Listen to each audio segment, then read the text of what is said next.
My name is Alison Mckellar, and I'm a select board member for the town of Camden. Yeah, we recently passed a resolution supporting the pine tree amendment through the Camden Select Board, and it was a pretty easy decision for us. It was kind of one of those things when you bring it up and you say, an amendment to protect the right to clean water and clean air and a healthy ecosystem. The first, really, only hurdle is to explain to people that that doesn't already exist. And so, we had a brief conversation about that, and we're, excited to kind of lend our support as a small town, hoping to give the state another tool or two to do what I think all Maine people want to see happen, which is to conserve the resources that we all love and share and depend on.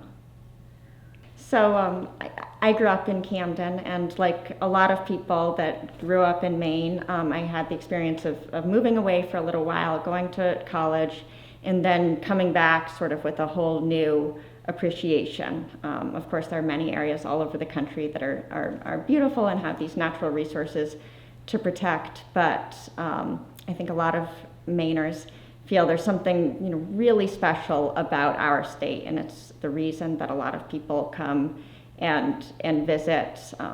In Camden, we call ourselves the town where the mountains meet the sea, and people come from all over the place to enjoy that.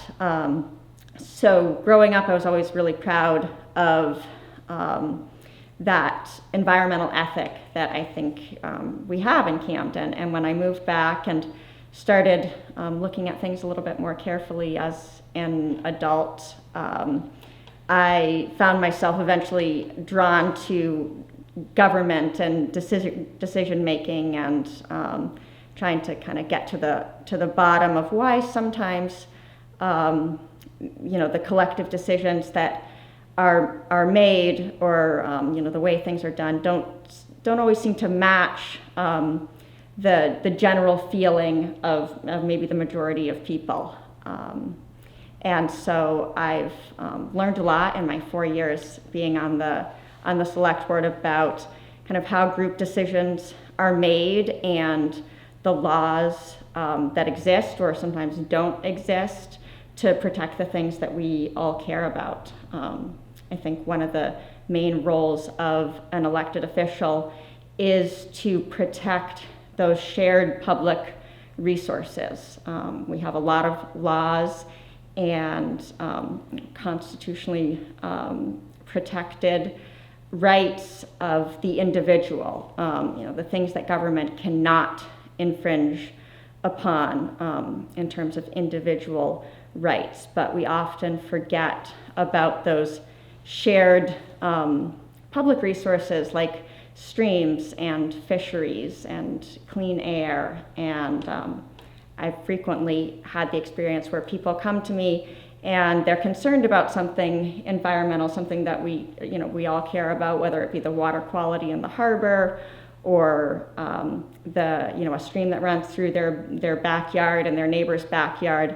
And they often imagine that there is a much higher level of protection than there really is, in noticing where there's a difference between the perception that people have for the types of protections there should be and what actually exists. This is right where it is. People imagine that it's just so obvious that there should be a right to clean water and clean air and a healthy ecosystem.